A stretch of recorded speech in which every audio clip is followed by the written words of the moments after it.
Spokesperson for Carmine says no racial slur was uttered. Instead, the hostess walked by the three women who were dining and told them to enjoy their meal. That was all. She meant it sincerely.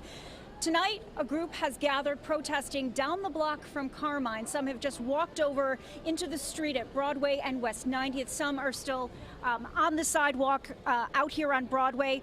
And as these protesters have gathered outside the restaurant, the women, through their attorneys, say the hostess was racist and aggressive. So while both sides blame each other for starting this fight, it was caught on camera, and we can see a punch being thrown at the Carmine's hostess Thursday. Initially, the narrative was that the employee asked the three women who are black for proof of vaccination, and that triggered the altercation.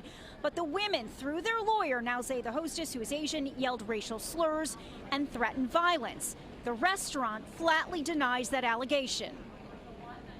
3 women were involved. They were the ones arrested, but none of what they said came into light versus what the hostess said. So this whole, whose side are we to believe on?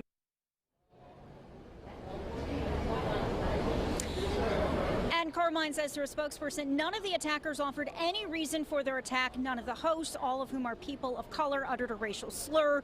None of the attackers mentioned anything about race to our managers, staff, or the police who arrested them. And a Texas criminal defense lawyer's false assertion otherwise is a deeply cynical ploy to try to excuse wanton violence.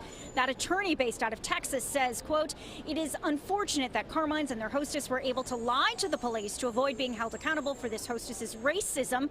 She physically and verbally provoked confrontation and then played the victim to criminalize these 3 black women." Now, Carmine says these women began to eat before this all happened, before this altercation happened. The men in their party had left to go get some proof of vaccination, and then were coming back to join them. I will show you that some of these protesters have gathered again on Broadway, surrounded by media, waiting to hear from them. The women, they were given desk appearance tickets for assault and then released from custody. They are expected back in Manhattan in court in October.